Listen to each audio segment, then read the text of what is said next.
Fábio, vamos lá. Antes de mais nada, eu esperava que você estivesse no Catar, mas eu acho que não deixaram O você. Brasil me trouxe de volta. Bom, melhor assim, porque por enquanto tá indo bem, né, nos jogos. É, Fábio, no ano passado, quando tivemos o especial de Natal, que foi o Te Prego Lá Fora, eu meio que já imaginava que era a intenção sua e do grupo Porta dos Fundos abordar diferentes linguagens, diferentes gêneros, afinal de contas, aquele era uma animação, e agora estamos diante de um filme essencialmente de terror, com toques cômicos de comédia, evidentemente. Eu quero muito saber da sua parte, junto com o roteirista, né, o Jonathan Marques, que coassinou esse texto com você, em relação às intenções de agora, não somente migrar para o terror, mas talvez pela primeira vez mudar também radicalmente a, a proposta narrativa, podemos dizer assim, porque os outros especiais de Natal estavam totalmente inseridos em contextos religiosos. Dessa vez existe sim as menções, só que não me parece o foco aqui, né? Exatamente. Eu acho que quando a gente fica refém do conteúdo, é ruim. É ruim para todo mundo. Eu acho que o conteúdo é que tem que ser nosso refém. A gente que cria o conteúdo, a gente tem que poder inovar, fazer diferente, ter novas ideias, e não ter que ficar fazendo aquilo porque tem que fazer aquilo. Eu adoro os esquetes religiosos do Porta, que não param, né? Esses continuam. Eu adoro os especiais de Natal, estou escrevendo desde o primeiro, e eu gosto da temática religiosa, mas eu comecei a ficar com uma sensação de que o público já estava esperando, de que o público estava começando a. Eu gosto de antecipar. Quando eu sinto que o público pode olhar e falar assim, de novo um especial de religião, e olhar com aquela carinha de, ai, será que não é mais do mesmo? Eu já quebro isso logo. E aí eu Uhum. tive a ideia de brincar com o Papai Noel, porque no fim das contas esse é o verdadeiro espírito do Natal. E a gente falou muito pouco de Papai Noel ao longo. Acho que justamente por ser clichê, a gente falou pouco. E agora que já fizemos tantos, talvez falar de Papai Noel seja o não clichê. E o que fazer com o Papai Noel diferente de tudo que a gente já viu? Assassinar o Papai Noel. E aí, quando eu pensei nisso junto com o Jonathan, a gente falou: e se a gente transformasse isso num grande filme de terror, que é um gênero que a gente também não fez? Então a gente muda tudo. Vira terror e vira não religioso. Uhum. O gênero terror, particularmente falando, é o meu favorito, assim, do cinema. E uma das razões é porque eu acho que é um dos gêneros que mais exige ali dos envolvidos, até mesmo em termos técnicos. É um gênero que precisa se trabalhar muito questões de interpretação, de som, de cenografia, de maquiagem. Eu me pergunto como que foi abordar pela primeira vez esse gênero e com a mesma equipe, né, que você costuma trabalhar ali no Porta dos Fundos Especiais. O elenco, a direção, né, eles voltam, mas como que foi agora dentro desse gênero, né, pela primeira vez? Super difícil mesmo, porque a gente queria fazer de verdade, então tinha que ter pessoas que gostassem de terror e que tivessem interesse em pesquisar coisas de terror, para pegar as referências. O diretor é fã de terror, então isso ajudou muito na hora de pensar câmera, na hora de pensar plano, de saber que a trilha tem um outro tempo, o terror, tem uma trilha que ajuda. Assistir o filme, por exemplo, sem a trilha, um filme de terror sem trilha, a gente sabe bem que vira um outro filme, um negócio esquisitíssimo, que é a trilha que dá o medo muitas vezes.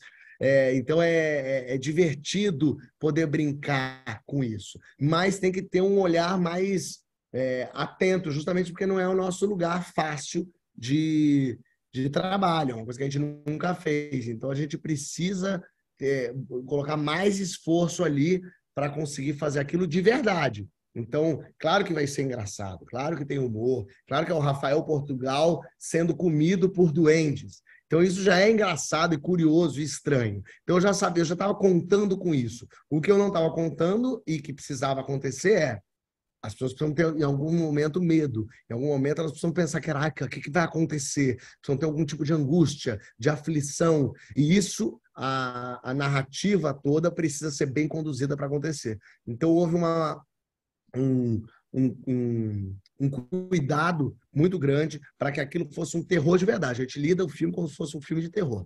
Vão rir, acaba que vão rir, mas é terror. Uhum. E você e o Jonathan, conforme escreveu esse roteiro, vocês já tinham bem em mente quais seriam os atores que interpretariam, sobretudo, o sexteto principal?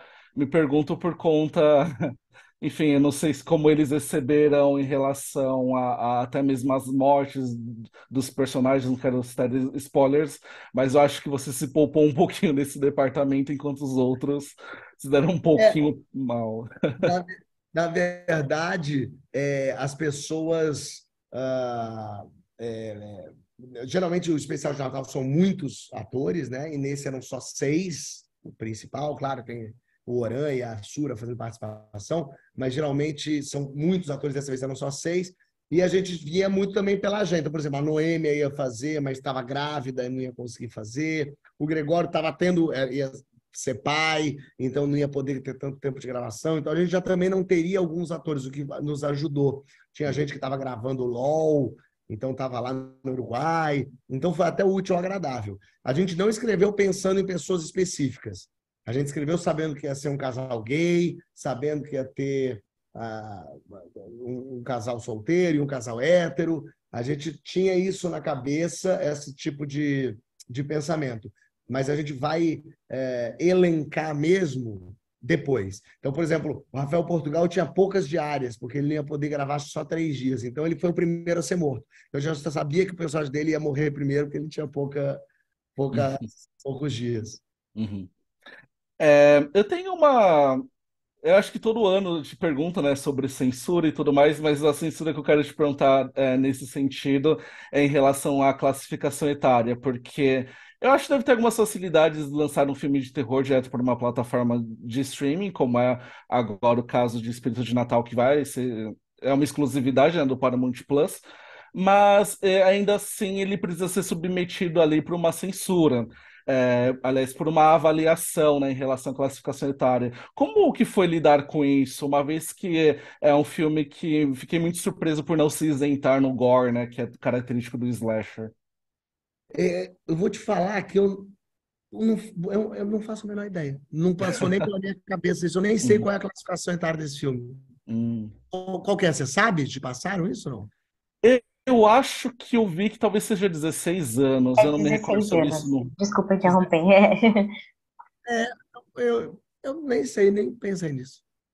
Como também é streaming é meio que tanto faz um pouco, né? Ele tá lá na TV, não tem ninguém impedindo a entrada na bilheteria da pessoa, então não me pegou muito isso, assim. Eu penso primeiro no conteúdo e o que é o negócio, depois eu vou ver que fim vai levar, quem é o público, essas coisas. Uhum.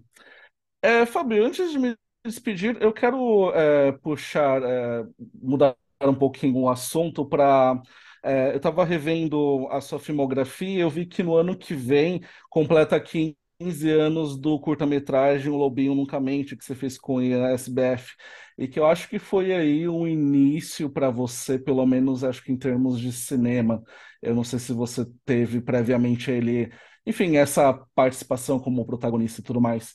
Como você reavalia essa experiência? O que você acha que dela foi substancial ao ponto de você carregar até hoje nos seus projetos agora como ator, roteirista e tudo Legal, mais? eu adoro esse curta. É um curta que a gente ganhou 30 prêmios pelo Brasil e pelo mundo. O Ian escreveu e dirigiu muito bem isso, assim. Eu fico muito feliz de ter começado por aí, de ter começado essa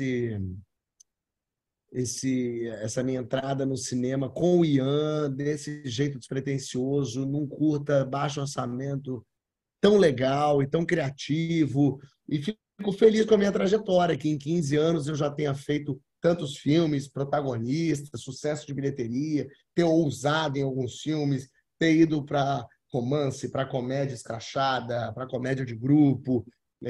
No fim, é um caminho que está aberto para mim. Eu adoro fazer cinema, então eu estou até feliz com essa lembrança do Lobinho aí. Ah, maravilha. Obrigado por ter compartilhado. Bom, é isso, Fábio. Muito obrigado. Foi um prazer falar com você novamente. E até o próximo especial de Natal ou algum outro lançamento que esteja por vir. Um Tá abraço bom, para você. você. Até mais, tchau, tchau. Até. Tchau.